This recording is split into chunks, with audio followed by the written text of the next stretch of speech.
Bonjour, c'est Lucas et aujourd'hui nous allons parler de la culture égyptienne. L'importance de la crue du Nil. Le Nil se jette dans la mer Méditerranée en faisant un delta. En traversant les régions tropicales, le Nil reçoit beaucoup d'eau à la saison des pluies. Il déborde, c'est la crue, juin-octobre. L'eau dépose sur les rives des particules très fertiles, le limon, où il est possible de cultiver lorsque l'eau s'est retirée. La durée.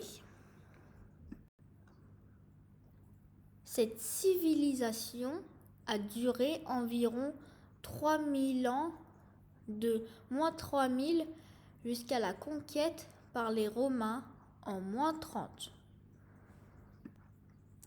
Le pharaon tout-puissant.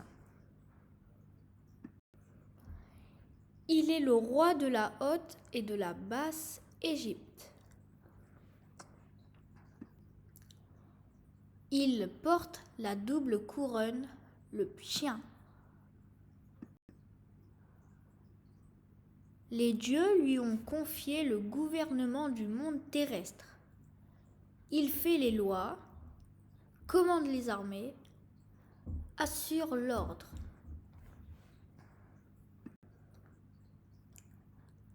À sa mort, il rejoint les dieux. Il porte la barbe postiche, signe qu'il est un dieu. Les insignes de son pouvoir sont le fléau et le bâton de berger. Le cobra et le vautour montrent sa puissance et sa protection. Le peuple égyptien. 9 Égyptiens sur 10 sont paysans ou artisans. Ils ne possèdent pas les terres. Une partie de la récolte est destinée au pharaon. Il doit faire gratuitement des travaux pour le pharaon, les corvées. La religion des Égyptiens.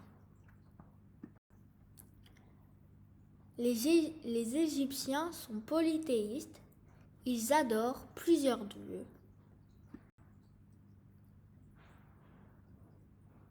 Ces dieux sont responsables de la crue du Nil, de la vie des hommes, du changement des saisons.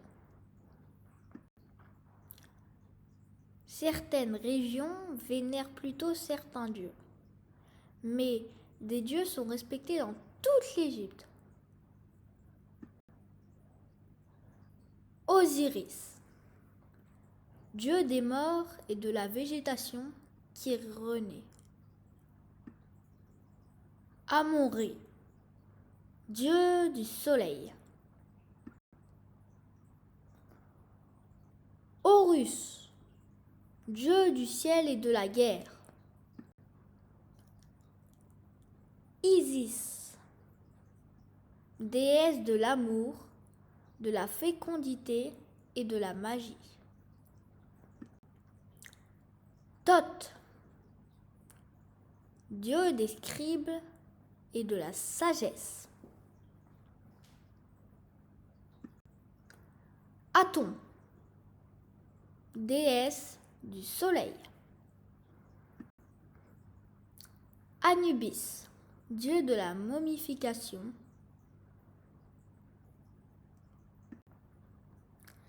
Les temples sont les demeures des dieux, où les prêtres vendent leur culte.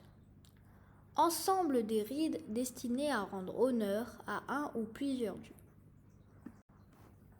Le sanctuaire est la partie du temple où se trouve la statue du dieu. La croyance en vie après la mort. Les Égyptiens pensent que si l'on arrive à préserver le corps, il y a une vie après la mort. Les embaumeurs traitent le cadavre pour en faire une momie. Entre les bandelettes de lin, on place des papyrus de textes sacrés et des amulettes pour aider le mort.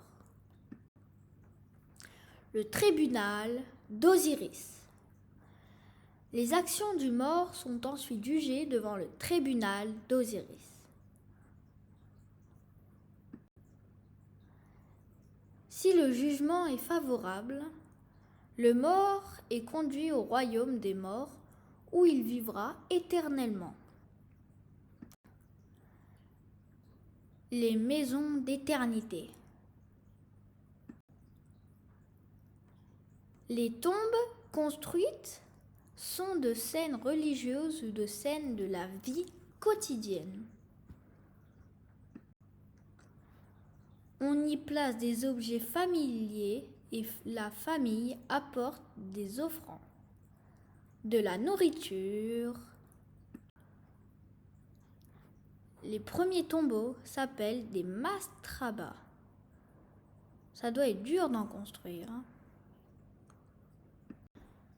Pour les pharaons, des monuments grandioses ont été construits, les pyramides. À bientôt! C'était Lucas.